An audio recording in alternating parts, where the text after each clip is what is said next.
From the Ticats Audio Network, this is Ticats Today with Louie B.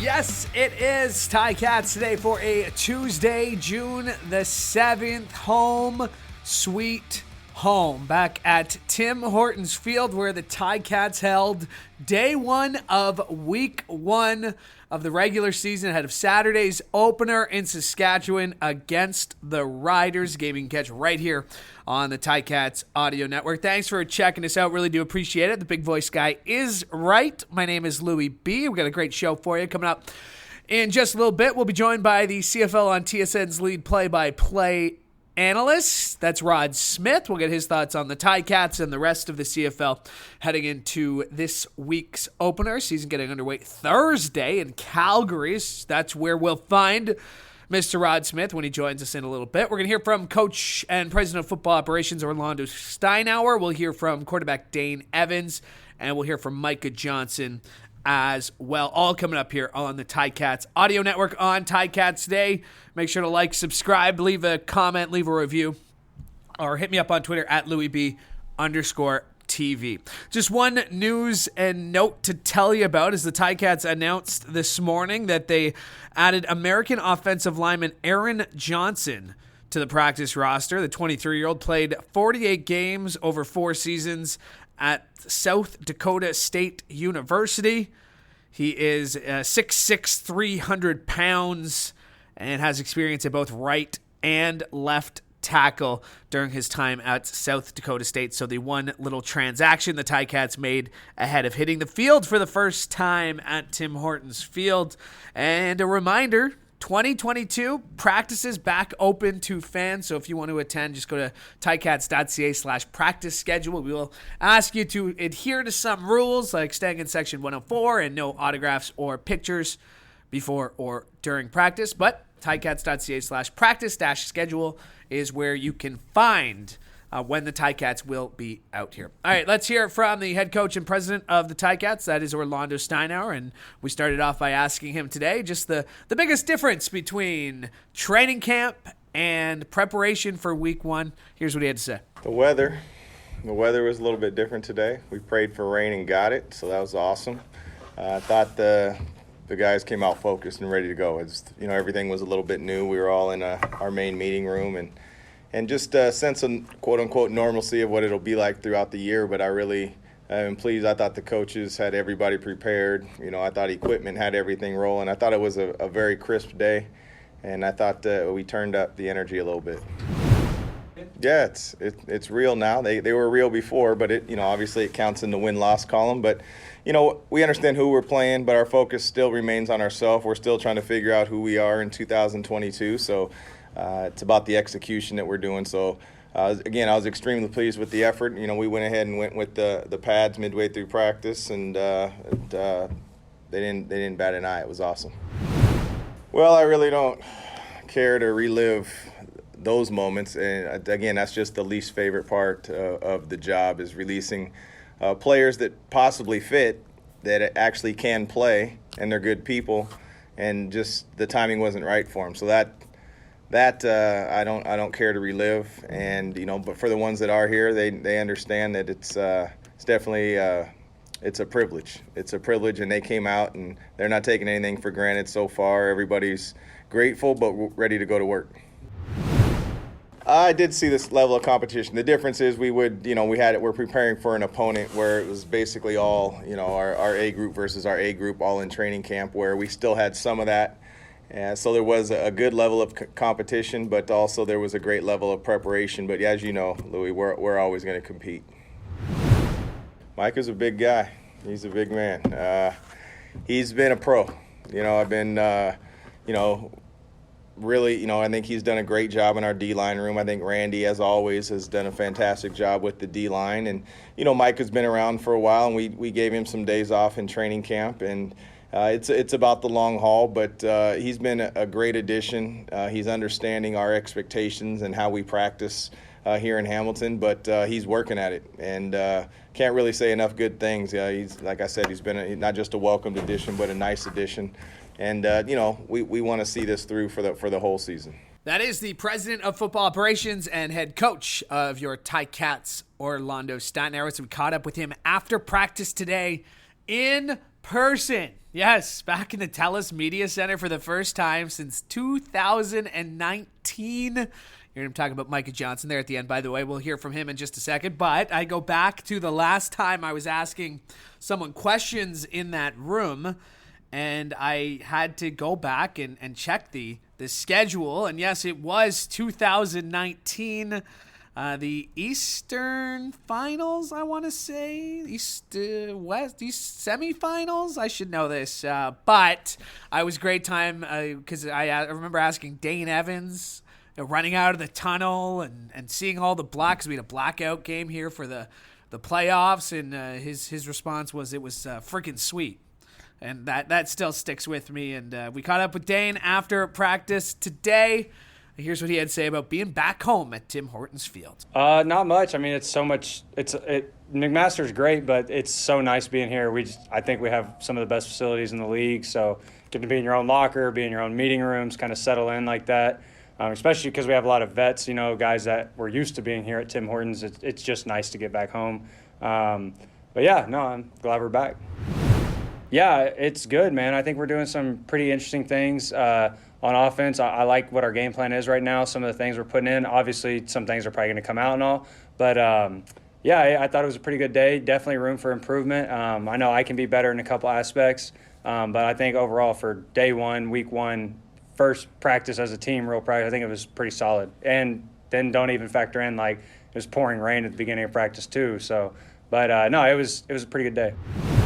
Yeah, no, for me, I mean, just the conditioning aspect, like, I don't expect myself to run 45 times a game, but there definitely is something to be said of being in game shape and being in, like, physical shape. Like, I would classify myself as being in shape, but that's different than playing a game and being in game shape. So whether that's my arm or my legs, I'm doing stuff after and in between practices to be prepared to be able to play 4 quarters and an overtime if we need to, so.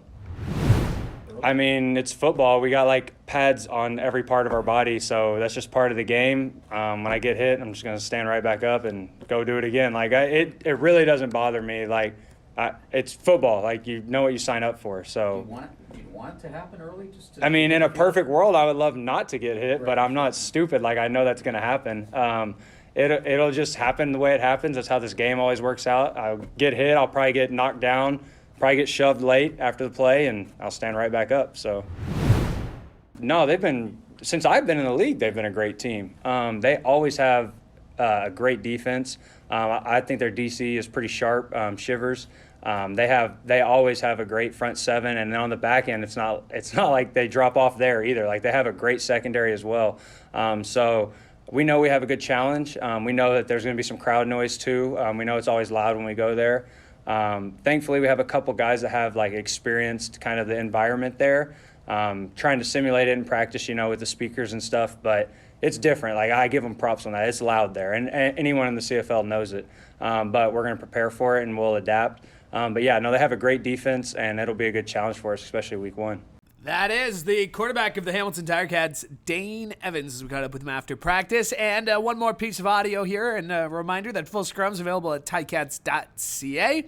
We got up with Micah Johnson. I wanted to get his perspective after his first training camp with the Ticats, how he's feeling heading into week one. Here's what he had to say. Feeling good, man. Just really, really excited. Just very excited, man, to get things started with the team for sure. Just filing in, trying to do my part. I think this organization has a lot of great leaders here, starting from the coaching staff. The coaching staff from top to bottom, vocal leaders, you know what I mean? We have a lot of vocal leaders as well as players. So for me, man, it was just about filling in, filing in, doing, showing guys, what I'm about. And it's been fun. Coach Mark, cool as heck, man. He's extremely knowledgeable. I love the energy he brings every day. He's the same coach day in, day out. And like I said, just the knowledge that I've been, gaining since I've been here from top to bottom. I think it's incredible. Really just the work they put in, man. Like you said, we all see each other. We all watch each other, especially, when you're balling, you'll watch the other ballers and see who else is balling. And Teddy and Dylan are two guys that I was like, okay, man, these boys have been getting it for years. So when I came in the league, Teddy was a guy, I was hearing about. And so the guy was watching film on way back then, so it was kind of cool to really be a part of it. And I think, with us three rolling inside, we're going to be hell on wheels, man. It's good chemistry. Both of them good, cool dudes, and both of them is hard workers. And I think that's what I really like about it. It's just the hard work and the energy they bring. Everybody says it's just another game, but it's extra on there. It's extra spice on there just because, the guys, the team. I think it changes, for guys if they felt like, they were done wrong by the team or released or cut or didn't want to, like they wanted to come back in the team, didn't sign them back. I don't have, none of those type of ill feelings. Sass wanted me back there. So for me, it was just, it'll be fun just seeing the guys you play with, seeing the guys and finally getting to play against guys. Going in practice, you kind of got to take it easy. So it's a few guys over there I get to hit for real. It's going to be fun. And that is Micah Johnson as we caught up with him after practice today. All right, very pleased now to be joined by the lead play-by-play voice of the CFL on TSN, Rod Smith. And Rod, I'm going to be honest, I'm literally sitting in your chair right now at Tim Hortons Field. The TSN broadcast booth is where a little secret is where I tend to work out of most days here at Tim Hortons Field. So I'm in your spot. But just want to get your thoughts on the Ticats as they enter the season, the rest of the CFL. But it's just nice to be back, isn't it? It really is, and in so many ways, you get the best seat in the house there, Louie B. I think back to Grey Cup. The last time that I was there, and not a great memory as it turns out for Ticats fans, but still just a wonderfully done occasion. What was coming out of a hard time in Hamilton, for the CFL. And to see the great job that Hamilton did hosting that Grey Cup. And, Ticats fans wanted it differently. But overall, from a CFL perspective, it was a good show. And I'm really glad to see a full season getting started now. So can't wait. Yeah, fans at training camp was nice to see. We just wrapped up our first in-person press availability. Steve Milton and I down there face-to-face with Coach O, and there is a sense of normalcy that's great to be back. You mentioned the Grey Cup. A couple of things out of that I want to jump right into with you. One of them is Dane Evans, who got hurt in that game, or who revealed to us that he was hurting leading up to the game. His neck was bothering him, and it was Jeremiah Masoli who finished it. But Dane Evans is the guy in Hamilton for the first time ever. Your thoughts on number 9 being handed this team? Well, under different circumstances, had it been a backup, seeing the starter leave in free agency, there might be some questions. I don't have any questions about Dane Evans. He is a starter. He was a starter in 2019 when he took over for Jeremiah. He started games in 2021 when Jeremiah got injured early on against Saskatchewan. Dane Evans is proven, as was Jeremiah Masoli. It was a good arrangement for Orlondo Steinauer to have last year, using both of them, needing to use both of them, and it nearly paid off in a Grey Cup win. But I think Dane Evans is a very good quarterback, and I guess the only difference is now he goes in. There's nobody looking over his shoulder. It is his job without question, and I'll be curious to see if that makes any difference at all for him. But I certainly expect very good things for Dane Evans and that offense. They did lose Brandon Banks, but still the core of that offense is still there. And, I think with Dane Evans in charge, I think that's still the team to beat in the East. And the offensive line, I remember last training camp, Mike Filer retired in the first week. Chris Van Zyl got hurt. They were able to stay very healthy this year, and that's going to be a huge part. And you mentioned the offense coming back, and that consistency, especially with a full training camp and some preseason games. How do you feel like that's going to translate for the Ticats, who last season didn't start the year the way they wanted to? Yeah, and talking about changes and losses, Darius Sirocco going to Ottawa is certainly a loss for the Ticats too, but they have others that can step in, and I still think it's an excellent offensive line. And what's interesting, Louie, last year, because of the injury to Brandon Banks early and Braylon Addison as well, we got to see Tim White. Later got to see parts of, Poppy White, and later more dramatically as a return guy. Unger, Stephen Dunbar. So they introduced a lot of new receivers who have that experience under their belts heading into 2022. So I think it's that much better for that offense. I think can hit the ground running more, despite the loss of Brandon Banks and Sirocco in this season coming up. Let's talk about the other side of the football, because one of the other storylines coming out of Grey Cup was Alden Darby and the way he played. And Ticats, very familiar with him from his days as a member of the Toronto Argonauts. He's really embraced his role on this team, which is talking to coach about it today, which is anywhere. What does it mean to add a guy who's got that championship caliber experience, that willingness to play anywhere to an already good Ticats defense? I was going to say an already good defense. Bringing him in, obviously, I mean, that speaks for itself. The championship experience is going to be of value. And even though we're not talking about the same unit, that's important too, adding someone like him, adding someone like Micah Johnson after, the departure of Jagera Davis, which, let's face it, that's huge as well. I mean, he's been outstanding defensive lineman, but I still, because of the addition of Micah Johnson, you bring in an Alden Darby, and bringing in Richard Leonard as well. I mean, there's already good secondary for Hamilton, already strong defense from the front right back to the secondary. That certainly Darby's addition. Yeah, you're right. I mean, that's definitely going to help not only on the field but the leadership as well.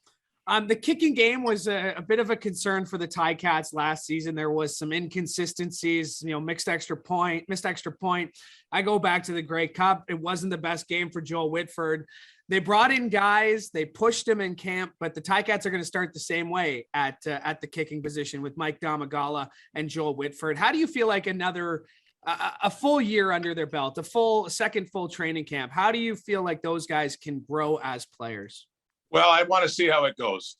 I mean, I remember there was a game in Toronto where I felt bad for Michael Domagala, who missed, I believe it was an extra point that would have tied it.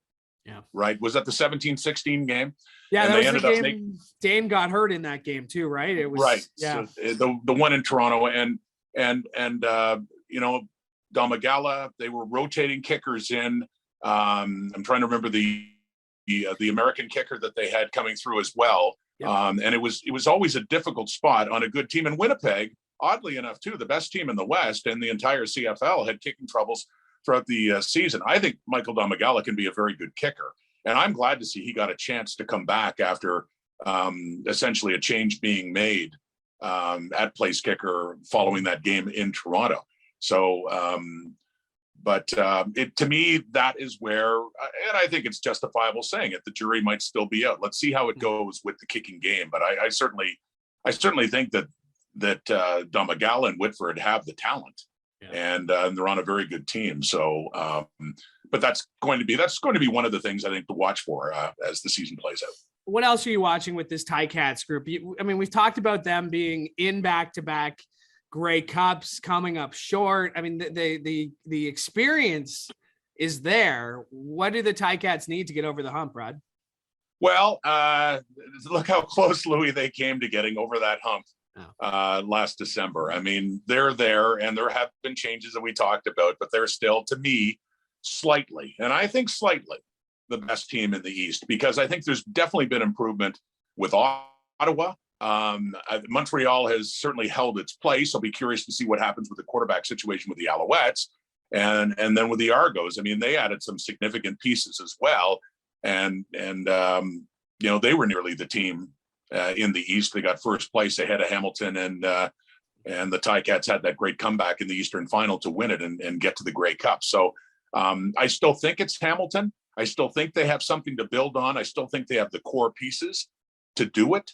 But I think there's more parity in the East Division than there was a year ago. I don't think Ottawa, of course, with several ex-Cats, I should say, in the front office and also on the field, helping improve the Red Blacks. So I don't think there's going to be an easy out in the East Division. Might be the better division to start the season anyway, I would think, in the Canadian Football League, and we haven't seen that in a long time. So, they'll certainly have to earn it. It's going to be really interesting to see. No crossover team last year, which was nice too. Yeah. It's just for purists every once in a while, nice to see no crossover. Yeah, absolutely. What else are you watching league wide? I mean, 2022 is a unique position for the CFL to reintroduce themselves to some fans, to a certain aspect of it. Full stadiums from day one. How does the league How do we capitalize on this moment of the 2022 season? Well, I'll be curious to see how the changes, all designed to improve offense and scoring, kick in. Primarily the narrowing of the hash marks, 4 yards per side, only 9 yards apart now, of course, to allow offenses, give them a better chance to use the entire field, where the wide side isn't quite as wide and the boundary, isn't quite as tight anymore. I'll be very curious about that. Some of the other rules designed in the kicking game on special teams to encourage offense and good field position. So I want to see if we're looking at more points now and a more exciting brand of Canadian Football League. Aside from that, though, on the field, I am curious about Winnipeg. We haven't seen a true dynasty, and that's with respect to everything that Calgary did in the 2010s, because the Stampeders were the team of that decade, but they didn't have the Grey Cup rings to show for it as much as they certainly could have, even though year in, year out, they were a dominant team. But Winnipeg is a chance to do something that hasn't been done since the late 70s, early 80s, when Edmonton had a run of 5 championships, and the Bombers looking for the three-peat. And they still look good. Talk about keeping your core pieces together. Even though they lost Kenny Lawler, the leading receiver in the league, they brought in Greg Ellingson, and they still have Zach Collaros, who has looked great in Winnipeg, of course. Very curious, primarily to see what happens there, and Ottawa. I really, with all the changes, Sean Burke coming in, bringing in Masoli and bringing in Jalen Acklin and Sirocco's mentioned, and Paul Lapalisse, still an excellent offensive mind who really didn't have the tools last year to work with. He does now. So I'm very curious to see how much Ottawa improves in that division. And the other one, the Canadian quarterback. I don't think we've had reason to be this excited about a Canadian QB in the CFL in a long, long time, in decades. When you think about Nathan Rourke and what he could do with the DC Lions. So I can't help but follow that storyline too. I'm very captivated by that. It's funny when you bring up the Bombers going for a three-peat. We've come a long way of worrying every single time, Zach Collaros got hit, right? I mean, there was the conception that Zach Collaros was one hit away from his CFL career being over. Now he's got 2 Grey Cup rings and an MOP trophy hanging somewhere in his house. So I mean, it's going to be exciting. We're excited to see you back as the lead play-by-play voice on the CFL on TSN. You and Suits and everybody else are going to have a great call, and we can't wait to hear you and see you. So thanks for doing this, Rod. Thanks, Louie B. Keep that seat warm. I look forward to getting back there in about a week and a half. Sounds good. We'll see you here. It'll be the Grey Cup game. The Hall of Fame game that will go down. The Ticats home opener against the Stamps. He's Rod Smith. Thanks for doing this. Thanks, Louie. My thanks to Rod Smith for joining me today, and my thanks to you as well. And hey, I got you here on the Ticats Audio Network. Why don't you go out ahead and check out the latest episode of the CFL this week. As host Bubba O'Neill was joined by the Hamilton Spectator, Steve Milton, Andrew Walker, and Jeff Hamilton. Let's talk about everything heading into the 2022 regular season. That'll do it for us today. We are back tomorrow from Tim Hortons Field. Make sure to like, subscribe so you never miss an episode, and follow me on Twitter at @LouieB_TV. From all of us here at the Ticats Audio Network, I'm Louie B. Hoping you have a great day. Ticats Today can be heard every weekday, and we would like to hear from you. Email us at gameday@ticats.ca. Have a question or an opinion? We want to hear it. That's gameday@ticats.ca. Subscribe to the Ticats Audio Network on Spotify or wherever you get your podcasts.